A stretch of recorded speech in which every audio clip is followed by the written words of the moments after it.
Salam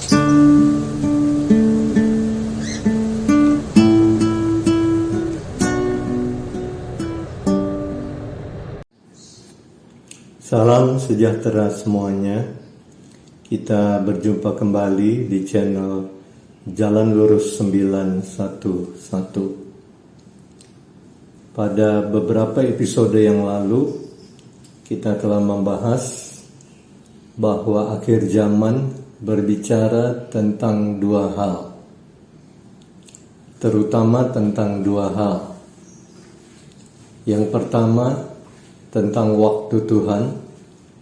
Dan yang kedua, tentang rencana Tuhan. Dalam episode yang ketiga ini, kita akan melihat bagaimana caranya Tuhan mengakhiri zaman yang lama.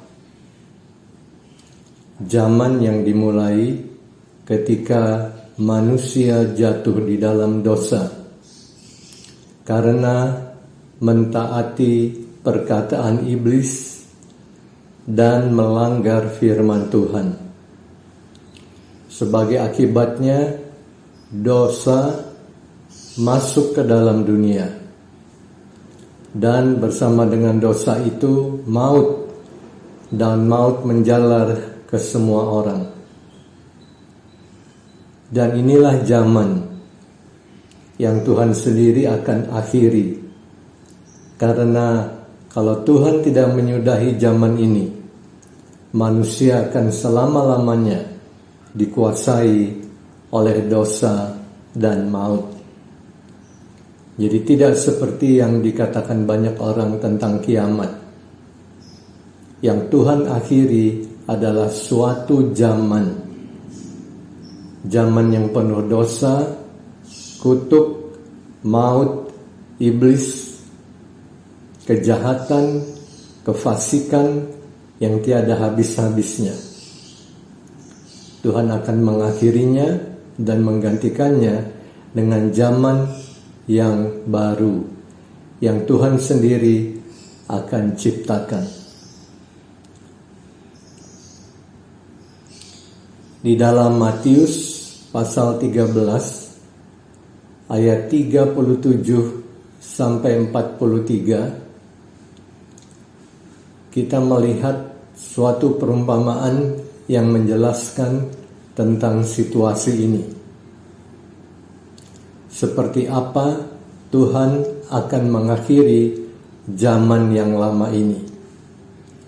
Saya akan membaca dari ayat 37 sampai 43. Orang yang menaburkan benih baik ialah anak manusia. Ladang ialah dunia. Benih yang baik itu anak-anak kerajaan, dan lalang anak-anak si jahat. Jadi seperti inilah Tuhan membagi dunia ke dalam dua bagian saja, atau ke dalam dua kelompok saja. Kelompok yang disebut anak-anak kerajaan, dan yang satunya adalah anak-anak si jahat. Dan kita melihat pembagian ini di sepanjang Alkitab konsisten. Ya, cara pandang Tuhan beda dengan cara pandang manusia. Mungkin manusia melihat dari sisi pluralitas dan sebagainya, tetapi Tuhan membaginya ke dalam dua kelompok saja. Ya, lalang, gandum, kambing, domba, 5 gadis bodoh, 5 gadis bijak. Ya, kerajaan kegelapan, kerajaan terang, anak-anak si jahat, anak-anak kerajaan, seperti itu. Ayat 39, musuh yang menaburkan benih lalang ialah iblis. Waktu menuai ialah akhir zaman. Dan ini penting sekali. Karena tentu selama ini Pasti kita, kebanyakan kita lah ya, pernah mendengar tentang istilah penuaian atau menuai atau penuaian jiwa. Nah, kali ini kita akan melihat bagaimana Alkitab menggunakan kata menuai atau penuaian ini. Di episode yang kedua, kita telah bicara tentang, di episode yang pertama, kita telah bicara tentang waktu Tuhan. Dan di dalam ayat ini dikatakan, waktu menuai ialah akhir zaman. Akhir zaman adalah waktu untuk menuai menurut ketetapan Tuhan. Apa yang dimaksud dengan menuai di sini? Kita teruskan dulu. Dan para penuai itu malaikat.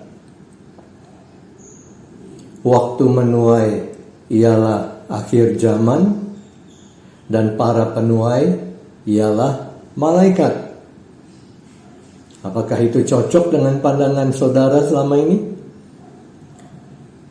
Ayat 40. Maka seperti lalang itu dikumpulkan dan dibakar dalam api, demikian juga pada akhir zaman. Sini kita dapat satu keterangan lagi. Yang dimaksud dengan penuaian di akhir zaman adalah lalang dikumpulkan dan dibakar dalam api. Kalau kita baca ayat-ayat sebelumnya, maka kita dapat mengetahui bahwa Tuhan berkata, biarkan kepada murid-muridnya, biarkan lalang dan gandum itu tumbuh bersama-sama sampai kedua-duanya menjadi matang. Ya, karena sebelum keduanya menjadi matang, maka keduanya susah dibedakan. Ya, lalang dan gandum. Karena bentuknya mirip, tetapi kalau Anda lihat gambar ini, ya, ketika lalang dan gandum menjadi matang, kelihatan perbedaannya. Gandum ketika menjadi matang, bulir-bulirnya akan menjadi penuh, berisi sehingga berbobot. Jadi dia akan semakin merunduk. Tetapi lalang, bulir-bulirnya di samping mengandung butiran-butiran berwarna hitam yang mengandung racun, tetapi ringan. Ya, karena ada banyak yang istilahnya kopong seperti itu. Ya, sehingga ringan, jadi dia terus ya merunduk ke atas seperti itu. Jadi dapat dibedakan dengan jelas ketika dua-duanya menjadi matang. Saya akan teruskan dulu dengan ayat 41. Anak manusia akan menyuruh malaikat-malaikatnya, dan mereka akan mengumpulkan segala sesuatu yang menyesatkan dan semua orang yang melakukan kejahatan dari dalam kerajaannya. Kita mendapatkan keterangan yang sangat jelas di sini. Yang dimaksud dengan lalang adalah segala sesuatu yang menyesatkan, dan juga semua orang yang melakukan kejahatan dari dalam kerajaannya, karena dunia ini akan menjadi kerajaannya. Ayat 42, semuanya akan dicampakkan ke dalam dapur api. Di sanalah akan terdapat ratapan dan kertak gigi. Pada waktu itulah, ya, setelah lalang dicampakkan ke dalam api, pada waktu itulah orang-orang benar akan bercahaya seperti matahari dalam kerajaan Bapa mereka. Siapa bertelinga, hendaklah ia mendengar. Artinya memperhatikan apa yang Tuhan katakan.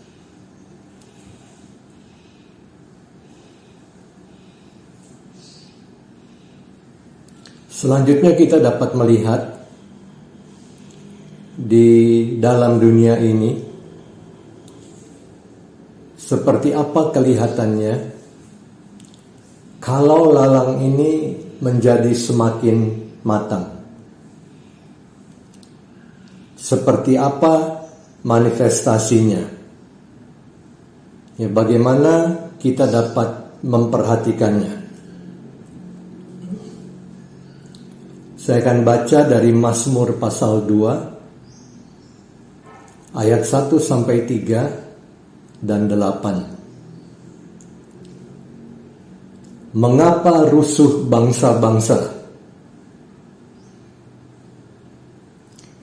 Mengapa suku-suku bangsa mereka-reka perkara yang sia-sia? Mengapa? Anda tahu jawabannya? Di ayat 2. Raja-raja dunia bersiap-siap dan para pembesar bermufakat bersama-sama untuk melawan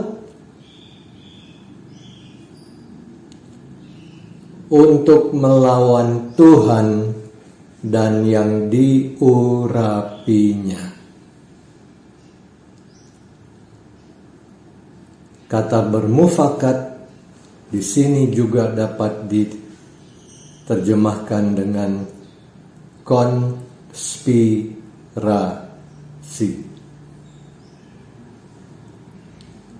Jadi konspirasi itu bukan hanya teori, tapi nyata. Di Alkitab ada.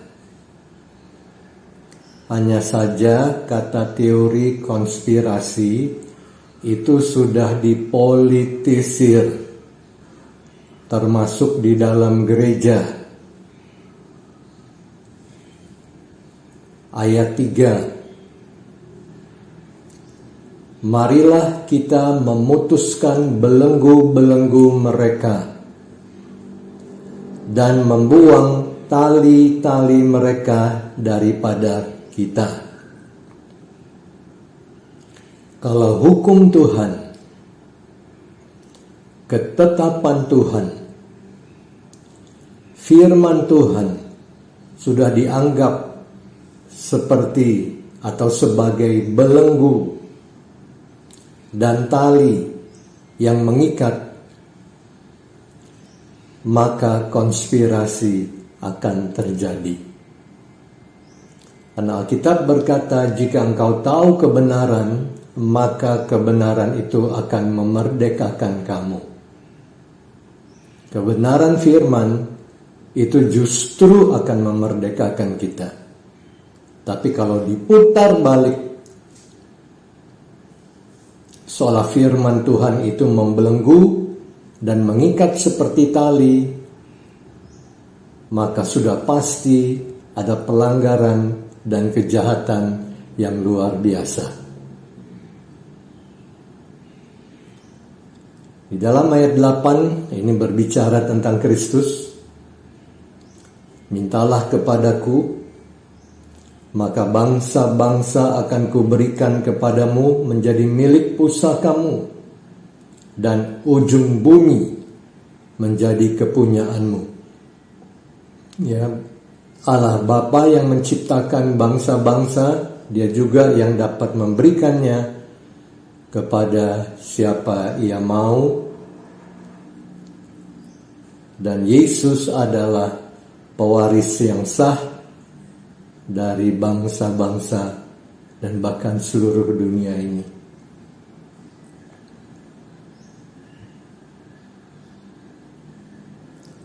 Selanjutnya, saya akan baca dari Wahyu pasal 6. Ayat 1 dan 2.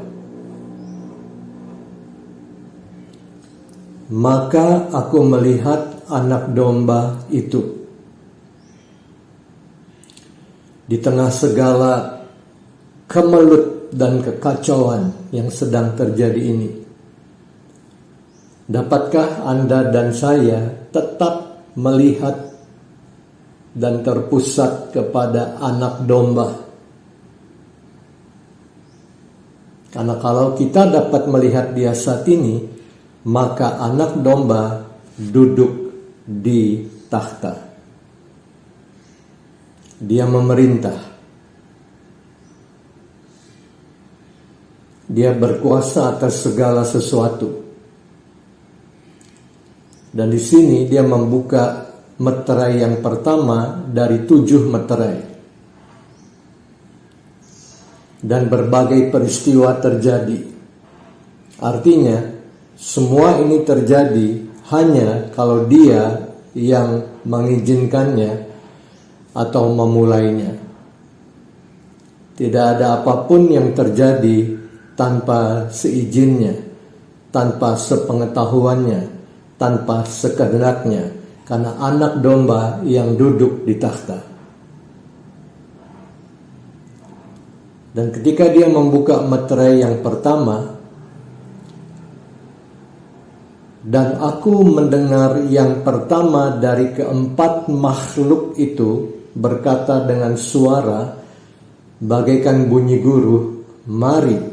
Ayat 2. Dan aku melihat sesungguhnya ada seekor kuda putih, dan orang yang menungganginya memegang sebuah panah, yaitu senjata, dan kepadanya dikaruniakan sebuah mahkota. Dalam bahasa Yunani Stephanos, ya, dikaruniakan kepadanya. Lalu ia maju sebagai pemenang untuk merebut kemenangan.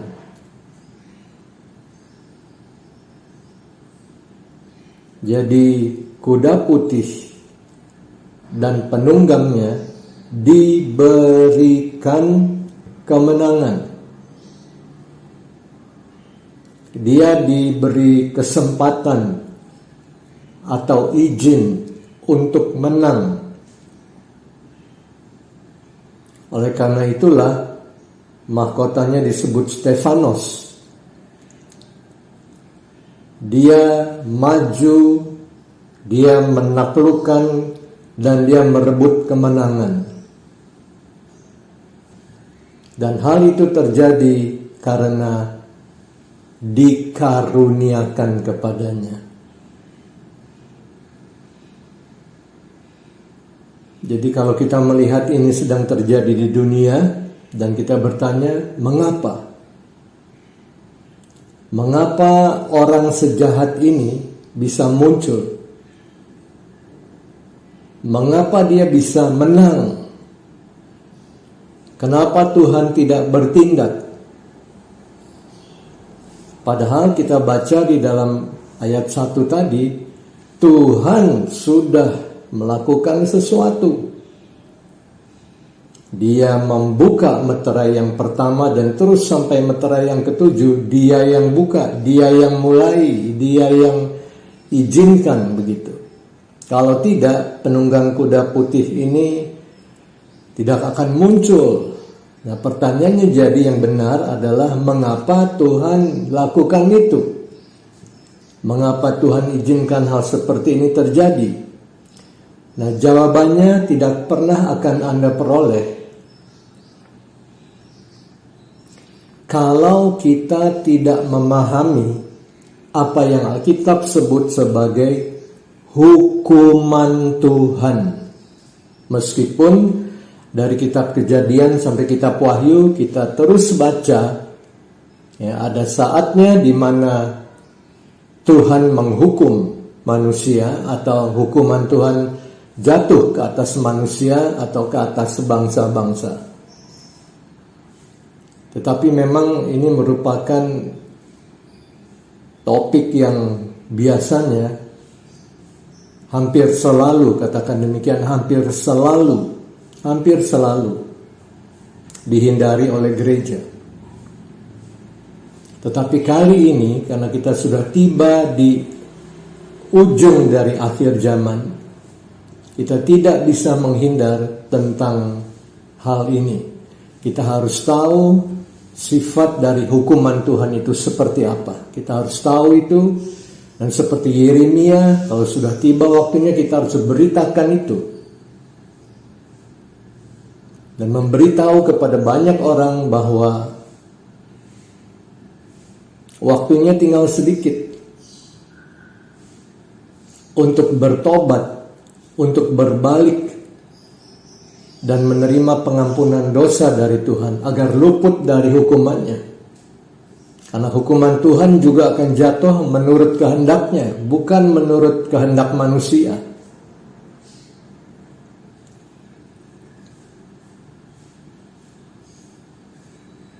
Dan kalau kita cocokkan dengan perumpamaan tentang lalang tadi, maka ini konfirmasi.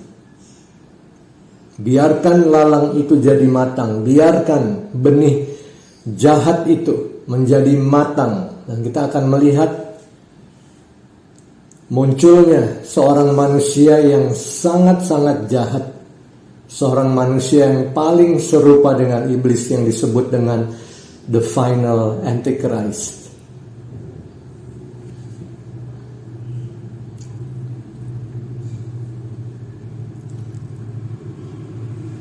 Saya akan baca dari 1 Yohanes 2 ayat 18 sampai 23. Anak-anakku, waktu ini adalah waktu yang terakhir. Jadi sekali lagi, akhir zaman dimulai ketika zaman gereja dimulai ya, pada hari Pentakosta, ketika Roh Kudus dicurahkan ke atas 120 orang percaya yang berdoa dengan sehati bersama-sama di kamar loteng, yang rata-rata adalah orang Yahudi ya pada waktu itu. Maka Petrus mengutip dari nubuatan dari Nabi Yoel, dan dia berkata pada hari-hari yang terakhir. Ya, dimulai pada waktu itu dan akan berakhir dengan kedatangan Tuhan yang kedua. Oleh karena itulah Yohanes juga berkata di sini, anak-anakku, waktu ini adalah waktu yang terakhir. Mengapa 2000 tahun disebut sebagai waktu yang terakhir atau waktu yang dekat? Kita sudah belajar di episode yang lalu. Waktu Tuhan bukan waktu manusia, dan panjang sabarnya Tuhan. Kesabaran Tuhan itu panjang karena dia tidak menghendaki seorang pun binasa. Dan seperti yang telah kamu dengar, rupanya sering disampaikan, ya, tidak disembunyikan. Dari zaman gereja mula-mula sering disampaikan, seorang antikristus akan datang. Berarti belum datang karena menggunakan kata akan datang. Tetapi sekarang, ya, Yohanes bicara pada waktu itu, sekarang telah bangkit banyak antikristus, dan inilah yang membuat banyak orang menjadi bingung mana yang benar, satu antikristus atau banyak antikristus. Dan itu biasanya kecenderungan banyak orang memilih salah satu saja, kalau tidak A, B. Tetapi kemarin kita juga telah berbicara tentang satu mata uang punya dua sisi. Jadi jawabannya tidak harus either or, tidak harus selalu seperti itu. Kalau nggak A, B, tidak harus selalu seperti itu. Bisa kedua-duanya, A dan B dua-duanya. Jadi seorang antikristus, ada satu pribadi antikristus yang akan muncul di penghujung akhir zaman. Dan inilah the final Antichrist yang disebut manusia paling jahat, manusia yang paling mirip iblis. Oleh karena itu Tuhan juga akan memberikan perlakuan VIP kepada antikristus yang satu ini. Tuhan akan lempar dia langsung ke dalam lautan api bersama dengan asistennya, nabi palsu. Tetapi dari dulu sudah banyak antikristus, yaitu orang-orang yang memiliki karakter antikristus. Itu dari dulu kita sudah lihat. Dari zaman kerajaan-kerajaan purba kita lihat bangkitnya begitu banyak diktator yang selalu ingin berkuasa, menindas orang lain, ya, dan memaksakan kehendaknya atas orang lain, merampas kebebasan dan hak manusia lain. Tetapi di akhir zaman hal ini akan semakin parah, karena kalau lalang jadi matang, kita akan melihat ada banyak penguasa ingin menjadi diktator dan bersikap fasis. Dan itu tidak sulit untuk kita lihat pada zaman ini. Itulah tandanya bahwa waktu ini benar-benar adalah waktu yang terakhir.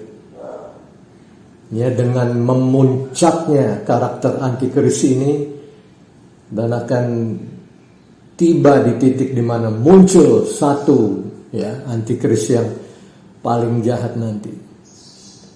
Ayat 19. Memang mereka berasal dari antara kita. Nah, ini mungkin yang perlu kita perhatikan dan juga kita waspadai.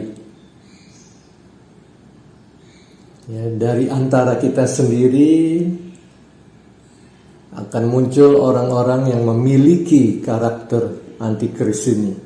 Kenapa? Selanjutnya dikatakan, tetapi mereka tidak sungguh-sungguh termasuk pada kita. Jadi sebetulnya boleh dikatakan sebagai fake Christians, fake, palsu.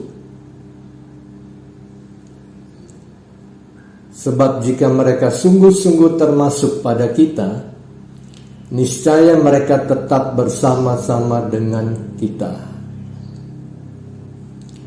Tetapi hal itu terjadi supaya menjadi nyata bahwa tidak semua mereka sungguh-sungguh termasuk pada kita. Jadi akhir zaman memang merupakan zaman penyingkapan.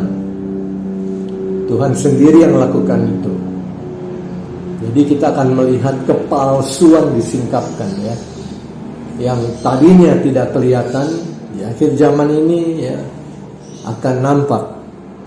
Yang tadi kelihatan seperti bersama-sama dengan kita, ya, akan kelihatan di akhir zaman ini ternyata fake, ya, kelihatan belangnya begitu.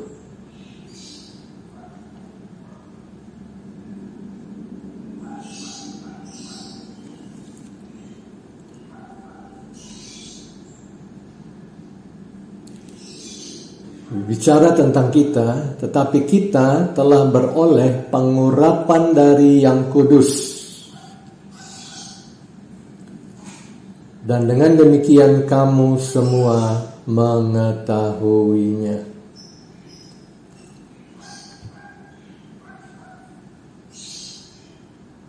Ayat 22. Aku menulis kepadamu bukan karena kamu tidak mengetahui kebenaran, tetapi justru karena kamu mengetahuinya. Dan karena kamu juga mengetahui bahwa tidak ada dusta yang berasal dari kebenaran. Ya, di episode yang lalu kita juga telah bahas ini, bahwa dusta akan mengalami lonjakan yang sangat signifikan. Bagaimana caranya supaya kita tidak tertipu? Kebenaran, mengetahui kebenaran, yaitu firman Tuhan. Ayat 22, siapakah pendusta itu? Bukankah dia yang menyangkal bahwa Yesus adalah Kristus? Dia itu adalah antikristus, yaitu dia yang menyangkal baik Bapa maupun Anak. Di sini kita bisa melihat lebih lanjut, ya, tentang yang disebut roh antikristus. Roh antikristus adalah roh yang menyangkal bahwa Yesus adalah Kristus. Menyangkal bahwa baik Bapa maupun Anak itu bukan Tuhan, bukan Allah.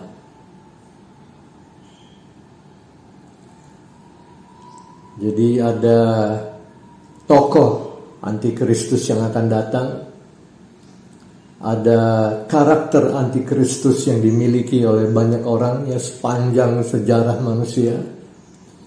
Kemudian ada roh antikristus, yaitu roh yang menyangkal ya bahwa Yesus adalah Kristus, dan yang menyangkal baik Bapa maupun Anak.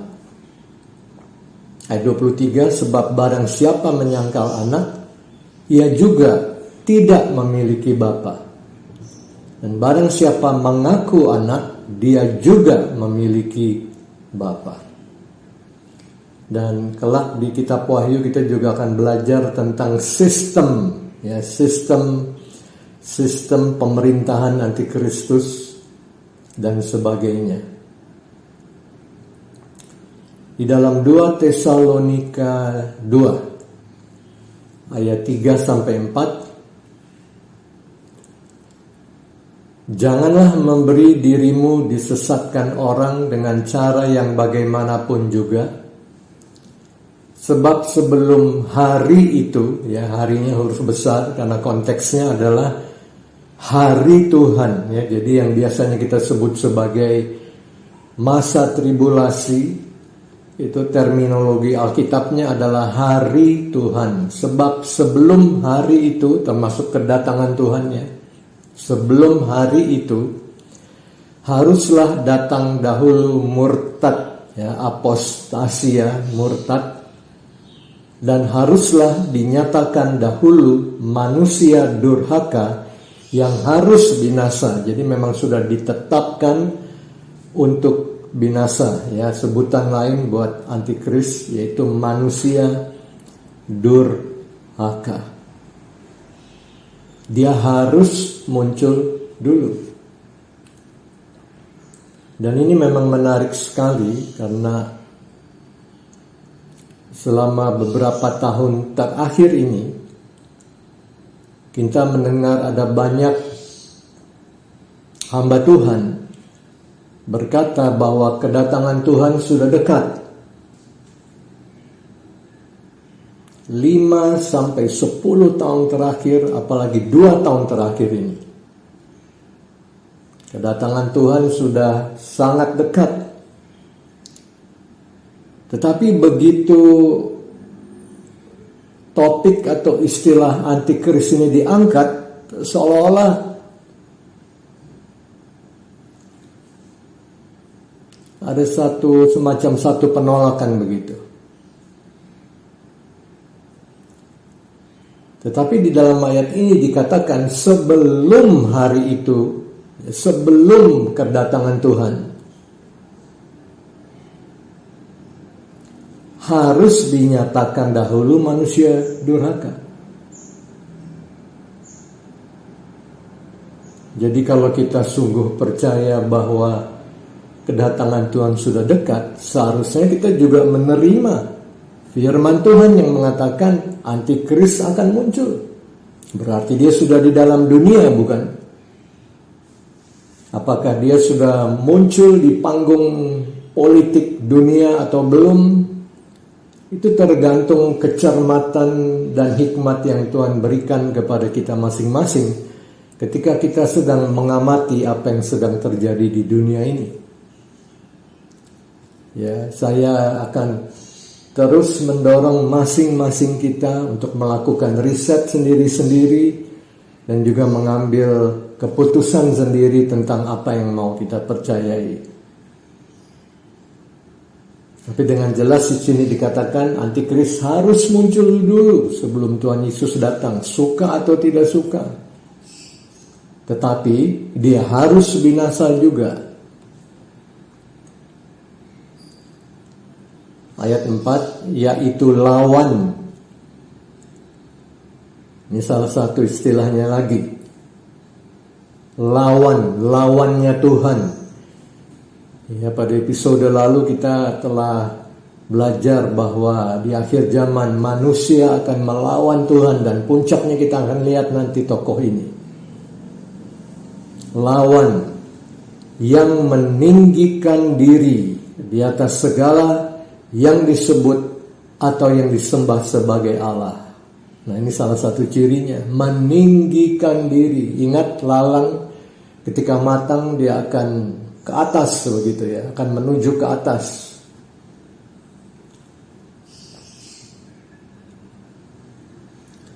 Bahkan ia duduk di bait Allah dan mau menyatakan diri sebagai Allah. Ya, ada beberapa teori yang berbeda, beberapa tafsir yang beda tentang hal ini, sehingga kembali silahkan saudara pilih sendiri mau pegang teori yang mana. Ada yang berkata bait Allah tidak akan berdiri lagi. Ada yang berkata bait Allah akan berdiri.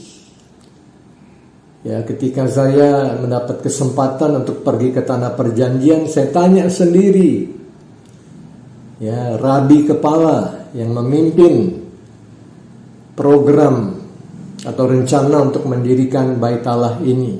Saya tanya langsung sama orangnya. Jadi jelaskan, ya, rencana pembangunan bait Allah ini semakin menuju penggenapannya.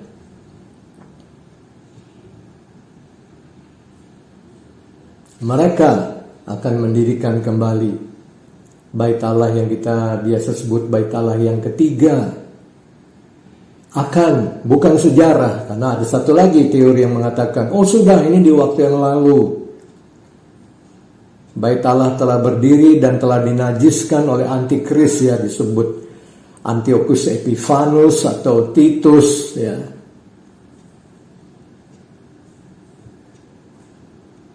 Tentu tanpa menyangkali fakta, 2 kali bait Allah berdiri dan diruntuhkan. Mau antikristus yang mana? Yang pertama, yang kedua? Yang kalau di waktu yang lalu bait Allah pernah dibangun kembali, apakah tidak mungkin bait Allah dibangun lagi untuk ketiga kalinya, bait Allah yang ketiga?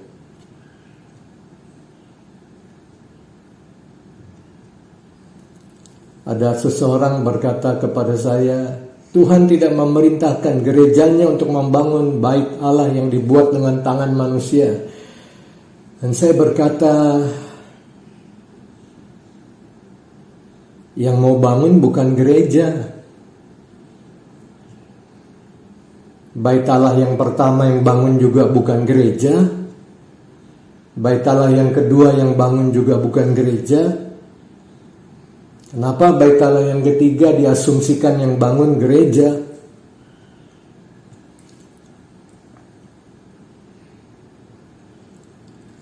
Lukas 14 ayat 11 berkata, sebab barang siapa meninggikan diri, ya lalang, ya, meninggikan diri. Ini akan menonjol sekali di akhir zaman, ya.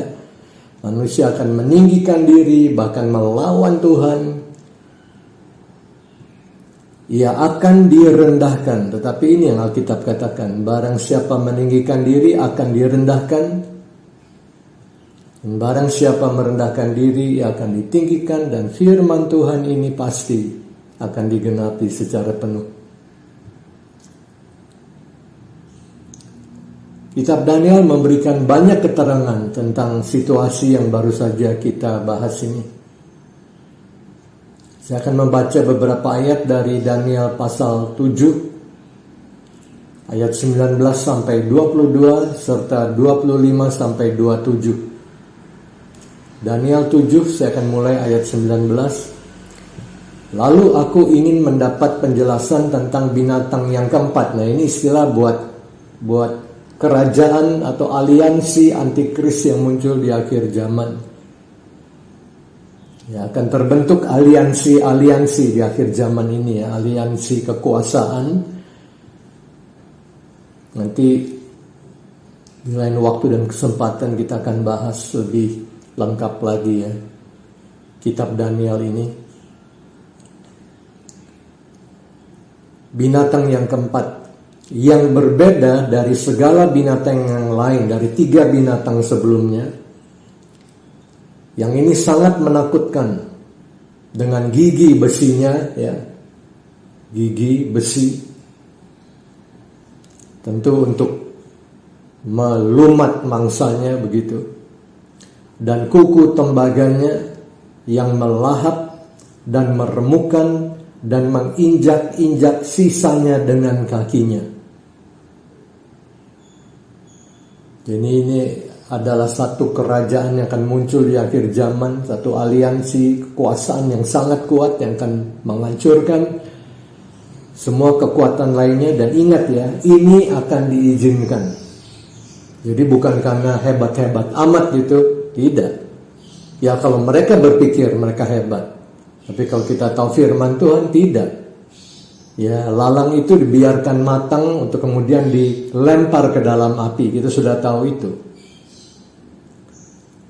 Ayat 20, dan tentang ke-10 tanduk, ya, kekuasaan yang ada pada kepalanya, dan tentang tanduk yang lain, yakni tanduk yang mempunyai mata dan yang mempunyai mulut yang menyombong, yang tumbuh sehingga patahlah 3 tanduk, dan yang lebih besar rupanya dari tanduk-tanduk yang lain. Ya, akan ada satu tanduk nanti yang tiba-tiba muncul mematahkan 3 tanduk yang lain sehingga menjadi tanduk yang lebih besar dari semua tanduk yang lain. Kita teruskan dulu ayat 21. Dan aku melihat tanduk itu berperang melawan orang-orang kudus dan mengalahkan mereka. Sudah dikatakan di kitab Daniel ini, jadi jangan bingung. Jangan bingung ketika hal ini terjadi.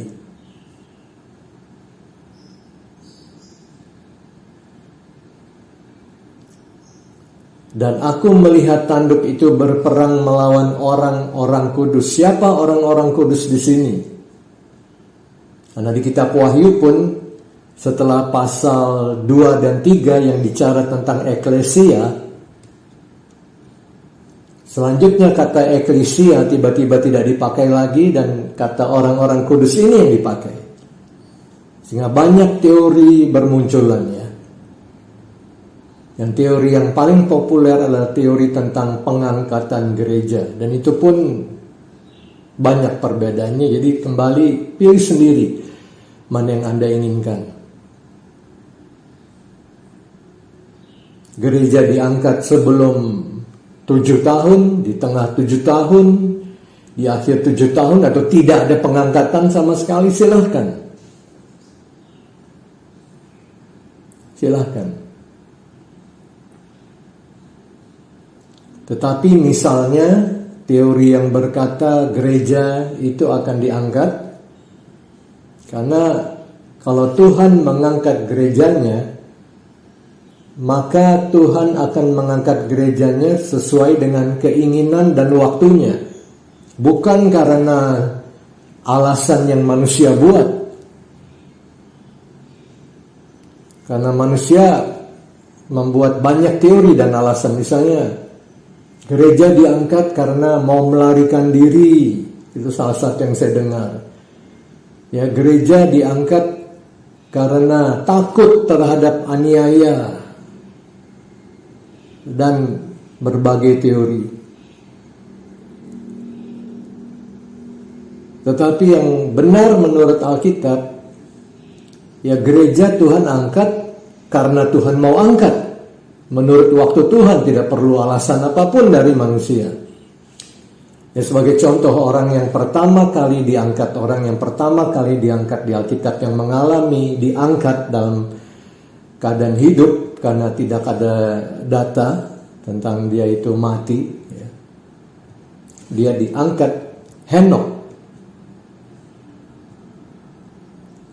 Kita bisa baca itu di kitab Kejadian dan juga di surat Ibrani dalam perjanjian baru. Tentang Henok dikatakan dia diangkat karena dia memiliki suatu kesaksian yang luar biasa, yaitu bahwa dia bergaul karib dengan Tuhan selama 300 tahun lamanya. Tidak ada di situ dikatakan Henok diangkat supaya luput dari bencana, Henok diangkat, tidak.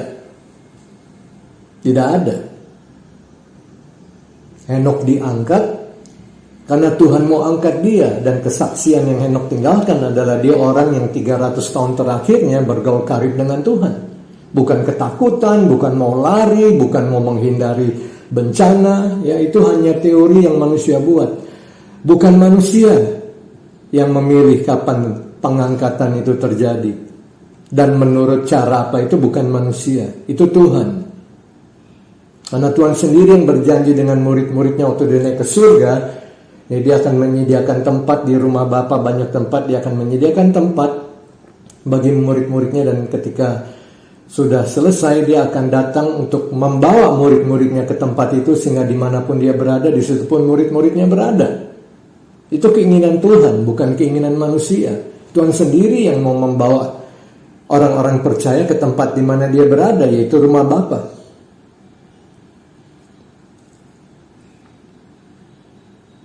Ya, tetapi katakan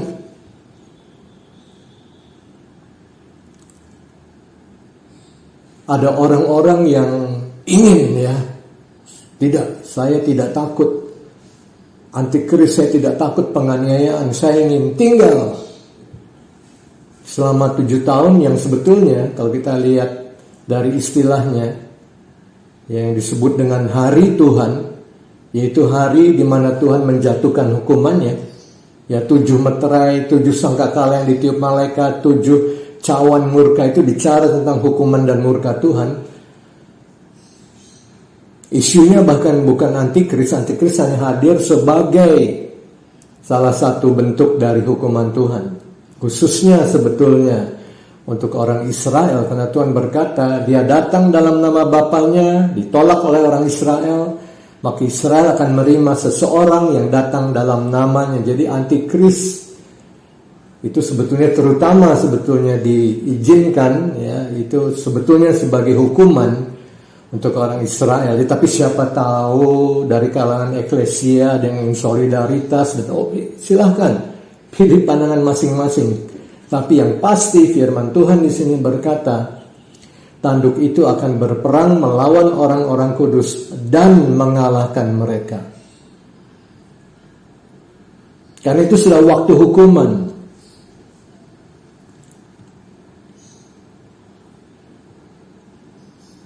Jadi di tengah situasi seperti ini, yang tersisa adalah karunia mati syahid.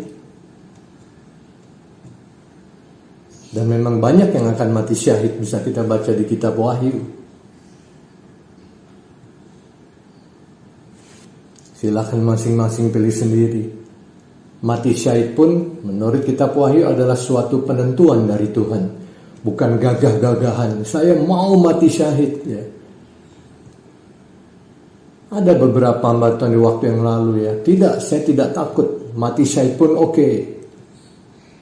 Taunya sudah meninggal, dan matinya bukan karena syahid, ya, matinya karena jantung lah, apalah, ya.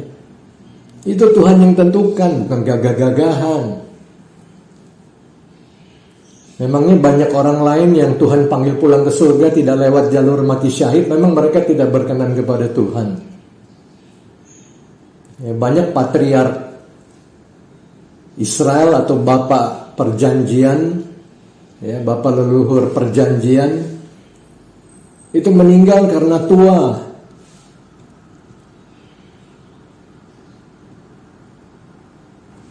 Biar Tuhanlah yang atur. Ya, pengangkatan gereja Tuhan yang atur, siapa yang nanti mati syahid, siapa tidak, biar Tuhan yang atur.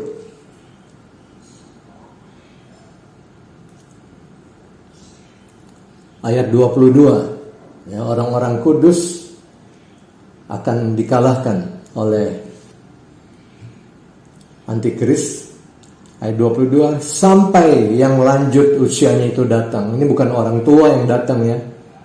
Ingat Yesus berkata, akulah Alfa dan Omega, ya. Sampai Yesus datang dan keadilan diberikan kepada orang-orang kudus milik yang maha tinggi, dan waktunya datang orang-orang kudus itu memegang pemerintahan. Itu waktunya di tangan Bapa, Yesus berkata. Waktunya di tangan Tuhan sendiri.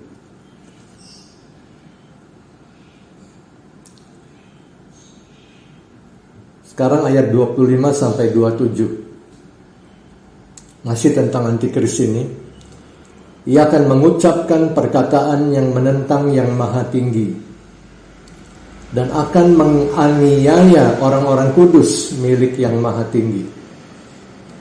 Ia berusaha untuk mengubah waktu dan hukum, ya.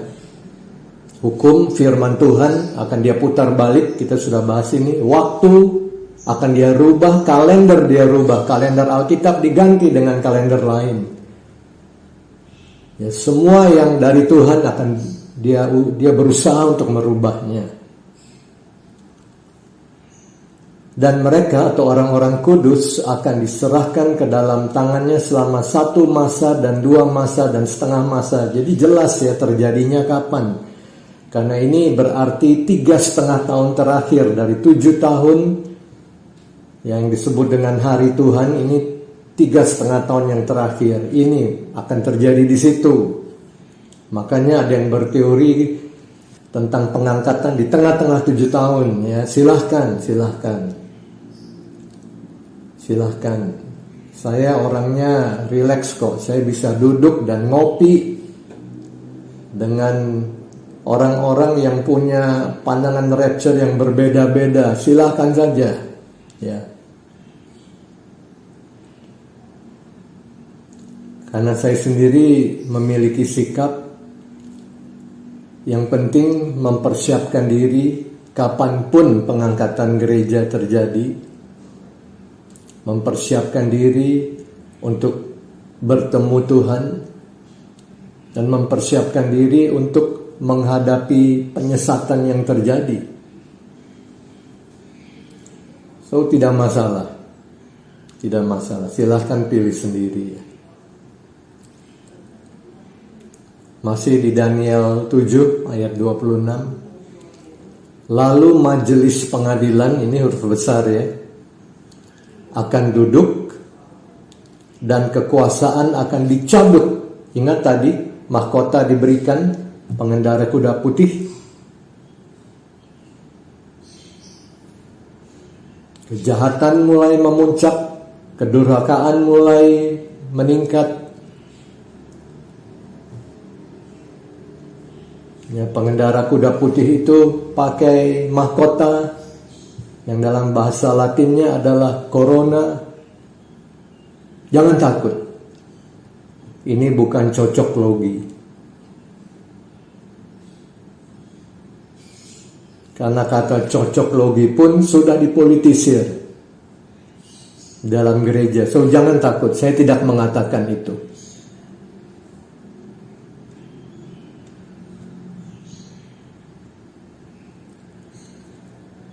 Tapi yang pasti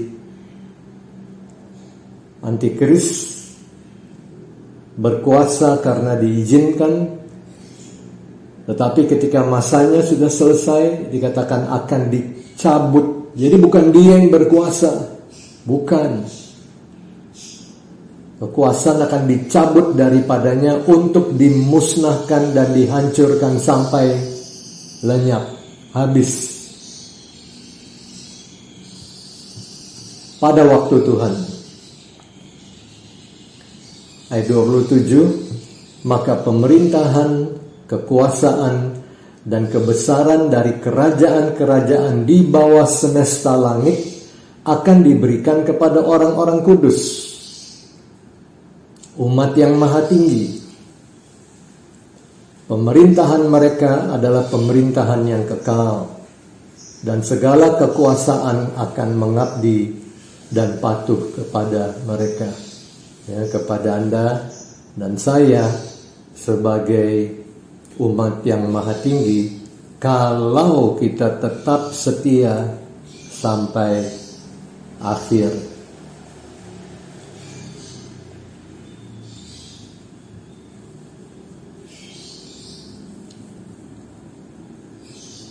Juga dalam Daniel pasal yang ke-11 ayat 36 dan 37 kita bisa melihat raja itu akan berbuat sekendak hati. Nah, di sini sebut raja ya, karena dia seorang pemimpin dunia, world leader.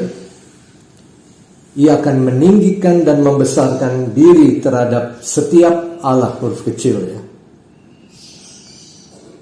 Juga terhadap Allah huruf besar yang mengatasi segala Allah. Ia akan mengucapkan kata-kata yang tak senonoh sama sekali, dan ia akan beruntung sampai akhir murka itu.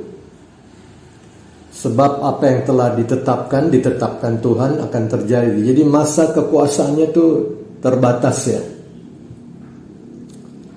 Ayat 37, juga para Allah nenek moyangnya tidak akan diindahkannya, baik pujaan orang-orang perempuan maupun Allah manapun juga tidak akan diindahkannya, sebab terhadap semuanya itu dia akan membesarkan diri.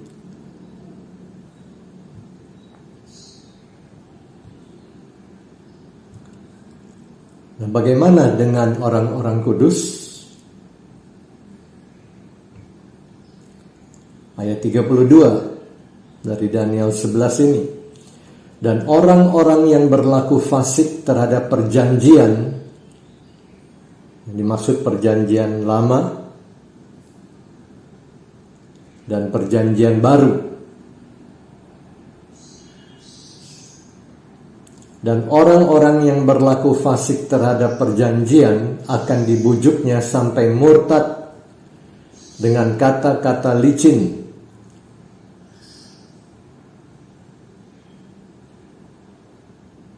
Jangan kita sampai menjadi murtad terhadap Allah, terhadap firman-Nya.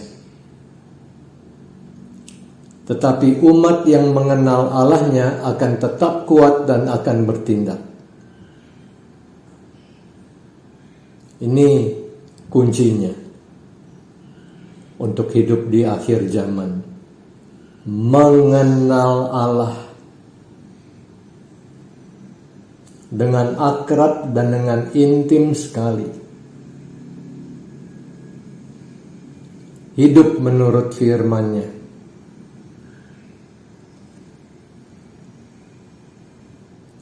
Maka kita akan tetap kuat dan akan bertindak. Ayat 33. Dan orang-orang bijaksana, barang siapa mengenal Allah, barang siapa hidup di dalam firman Tuhan, akan disebut orang-orang bijaksana. Ya, sama seperti 5 gadis bijaksana. Orang-orang bijaksana di antara umat itu akan membuat banyak orang mengerti. Tidak semuanya rupanya, tetapi di antara umat yang katanya umat perjanjian atau yang disebut apa sekarang, Kristen, akan ada orang-orang yang bijak, orang bijaksana, dan mereka akan membuat banyak orang mengerti. Karena itulah pelayanan di akhir zaman, membuat banyak orang mengerti supaya tidak tertipu dan terpedaya dan tersesat. Buat banyak orang mengerti sehingga dapat tetap ya hidup setia sampai akhir. Tetapi untuk beberapa waktu lamanya mereka akan jatuh oleh karena pedang dan api, oleh karena ditawan dan dirampas, aniaya. Ya, aniaya. Jatuh di sini bukan jatuh dalam dosa, tapi aniaya, mati syahid untuk Kristus.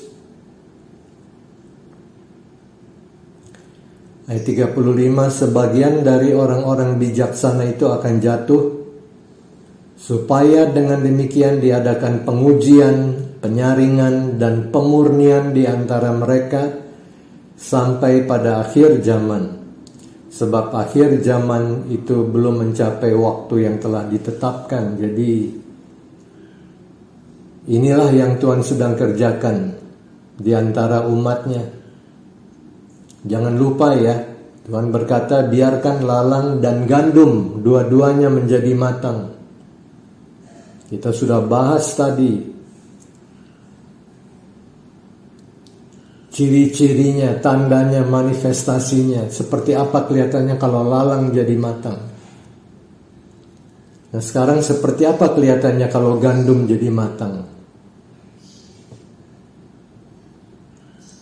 Supaya gandum jadi matang, akan diadakan pengujian,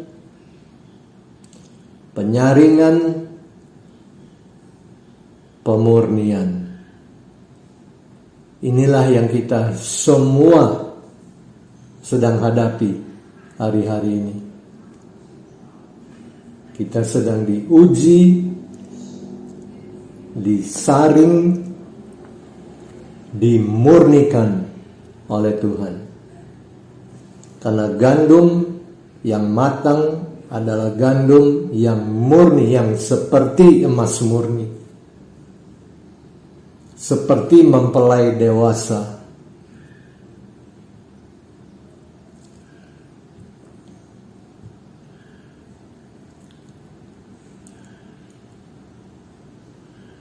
Dan sesudah itu tibalah kesudahannya. Ya, sejak episode yang pertama kita terus baca sampai sekarang bahwa ternyata kesudahan yang Tuhan sediakan buat orang-orang yang mengasihi Dia luar biasa. Ya.